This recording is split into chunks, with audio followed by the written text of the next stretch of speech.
candy cane hat, you will need a 4mm crochet hook and a 5mm crochet hook, some scissors, a tapestry needle, an optional stitch marker if you like to mark your rounds, also an optional pom-pom if you want to add that. And the yarn that I'm going to be using for this hat are Lion Brand Heartland yarn in the color Redwood and Skein Tones in the color Ivory. So the first thing we're going to be doing on the hat is working up the band. I'm going to take my 4mm crochet hook and my red yarn, which again, this is Lion Brand Heartland in the color Redwood. So I'm going to chain 8 chains. The width of the band and how many chains you chain in the beginning is dependent on the size of the hat you're making. You can get information for all the different sizes of the hat in the free pattern linked right below in the information section, or you can also click that paid version and pick up an ad-free printable version of the pattern. So once we've chained the number of chains we need for our band, we're going to flip that chain over and we're going to be working into the back humps of the chain. So work right into the second chain from hook, make a single crochet, and then single crochet in the back hump of the remaining chains.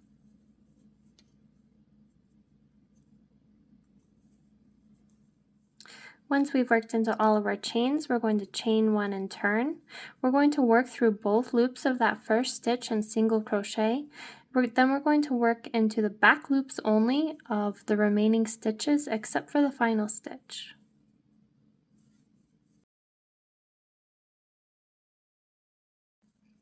So in that final stitch, we're going to work through both loops again and single crochet. Chain 1 and turn. And of this row, in the first and the last stitch, we're going to be working through both loops of the stitch again and single crocheting. And in all the other stitches in the center, we're going to continue working in the back loops only. And what this does is it kind of creates a rib texture, and it makes the band stretchy so the hat fits better. So just keep working up that hat ribbing and I'll meet you back when we're done. Once you finish the band, and the number of rows that are in your band will depend on your size, again check out the free pattern linked below for that information. We're going to fasten off, leaving a little bit of a tail for seaming. We're going to fasten this off over here, pull it, grab a tapestry needle, and thread that tail end right through the tapestry needle.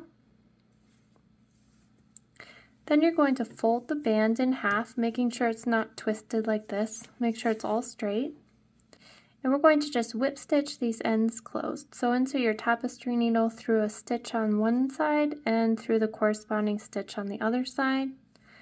Pull, and just keep doing that, matching stitch for stitch.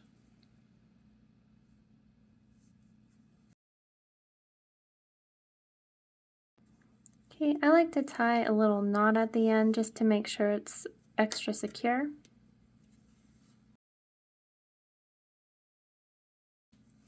And then weave in these two ends.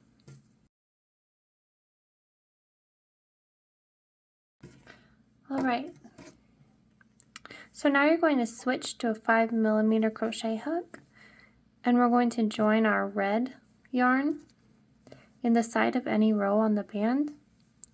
Chain 1, single crochet in that same row that you joined the yarn in, and then we're going to single crochet in the side of each row around.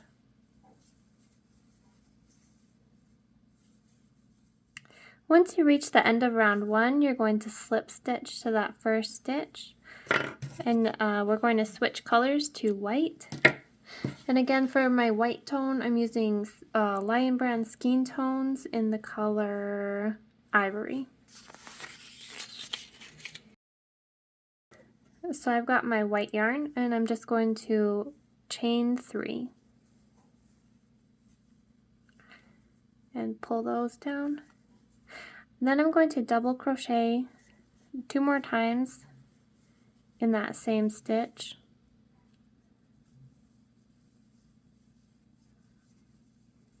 So that chain 3 is counting as a stitch, so technically that's 3 double crochet stitches right there. Then I'm going to chain 1, skip the next 3 stitches, so that's 1, 2, 3, and then double crochet 3 times into that 4th stitch.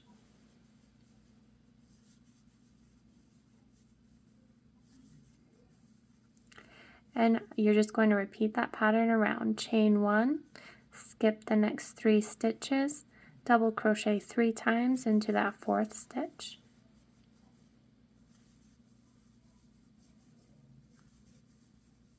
So I'm at the end of round 2. You should have 3 stitches left, and those are going to be skip stitches. So chain 1, skip those 3 stitches, and then slip stitch into the top of that initial chain 3. What we're then going to do is we need to get over here to the hole, which is where we're working our next cluster of double crochet stitches, but we're on the opposite side of this cluster. So what we're going to do to get there is we're going to slip stitch in the next 2 stitches, which are double crochet stitches, then slip stitch into that chain 1 space. Now you're going to chain 3. That chain 3 counts as our first double crochet stitch. Now we're going to double crochet in the center of these 3 skip chains from round 1. So if you can see, you have 1, 2, 3 stitches. We're going to work right into that second one. Pull up your loop a little bit higher so we're not like squishing down the rows. Complete your double crochet stitch, and then double crochet a 3rd time or 2nd time right into that chain 1 space, which gives us a cluster of 3 double crochet stitches. 2 of our double crochets are in that chain 1 space, and the center double crochet of that cluster is worked into a stitch from 2 rows prior. So again, chain 1, double crochet into that next chain 1 space, double crochet into the center of the 3 skip stitches from round 1, and then work a final double crochet into that chain 1 space, and continue working that around. So I'm at the end of round 3, so chain 1 and slip stitch into that initial chain 3. And then again, for our next round, we need to get to this chain 1 space. So we're going to slip stitch in the next stitch and the next stitch, then slip stitch into that chain 1 space. At this point, however, we're going to switch colors to red. So we're switching colors every 2 rounds. And with that red color, we're just going to chain 3. 1, and kind of pull those strings tight.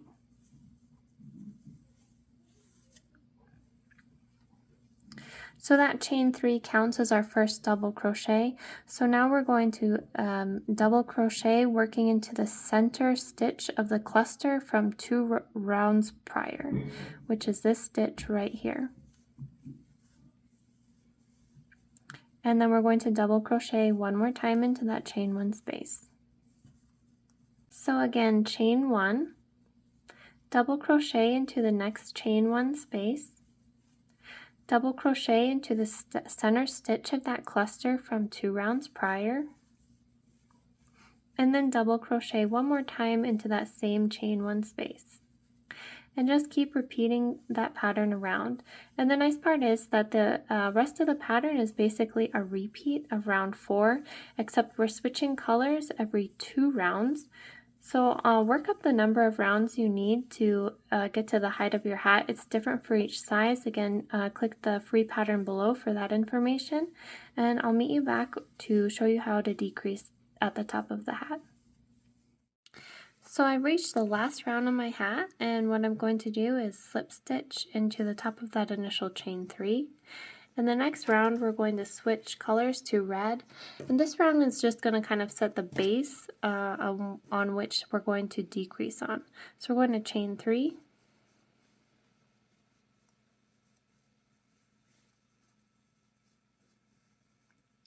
double crochet in the next 2 stitches,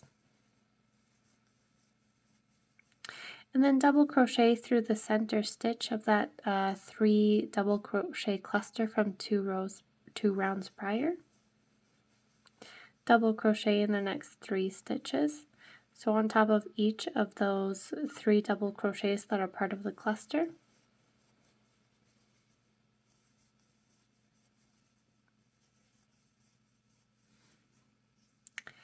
And then again we're going to do our spike stitch double crochet, which is double crochet through the center stitch of that 3 double crochet cluster from 2 rounds prior. And keep repeating that around. Double crochet in the next 3 stitches.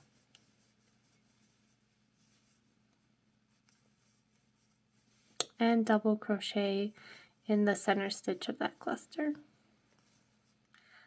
I'm going to double crochet in that last stitch and then slip stitch into the top chain of that initial chain 3. Then I'm going to chain 3 again, double crochet in the first stitch, and single crochet 2 together in the next 2 stitches. So yarn over, insert your hook into the next stitch, yarn over and pull up a loop, yarn over, pull through the first 2 loops on your hook, yarn over, insert your hook into the next stitch, yarn over, pull up a loop, yarn over, pull through 2 loops, yarn over, pull through all 3 loops. You're going to double crochet in the next 2 stitches, and then double crochet 2 together again. And just keep repeating that pattern around. Double crochet in the next 2 stitches, and then double crochet 2 together. Okay, so we're going to double crochet 2 together in the last 2 stitches, slip stitch to the top of that initial chain 3, and then we're going to join white and chain 3. And now we're going to double crochet 2 together in the first 2 stitches.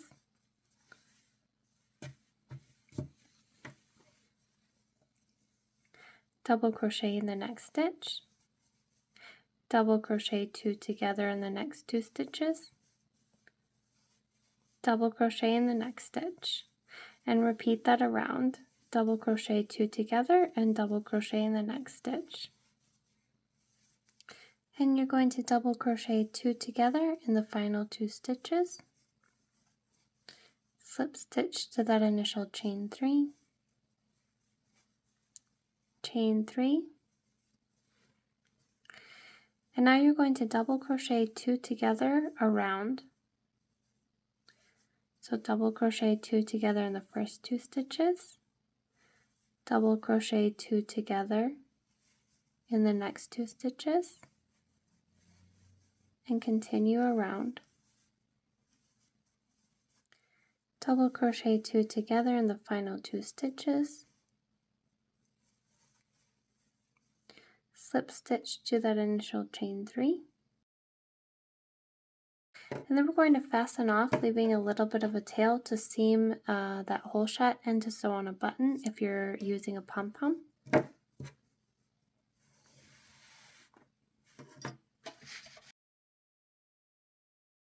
So grab a tapestry needle and thread the tail end through a tapestry needle.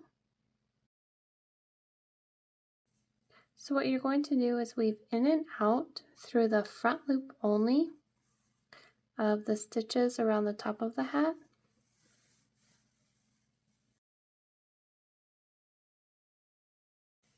And then you're going to pull to close.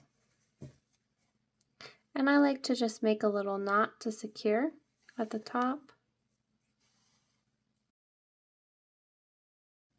And then I'm just going to stick my needle through the top of the hat and turn it inside out. And I'm going to sew on a little button onto the inside of the hat. Some people like to sew their buttons to attach pom-poms to on the outside of hats. I think it looks better when they're on the inside, but that's up to you. If you want to sew it on to the outside, that's fine. Just make sure that button is super secure. And weave in that end. And then I like to take just a smaller size crochet hook and stick it through a hole near the button in the top of the hat. Grab the elastic on a pom,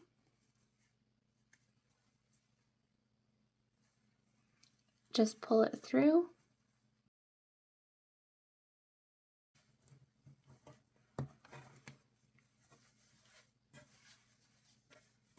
and that's your hat.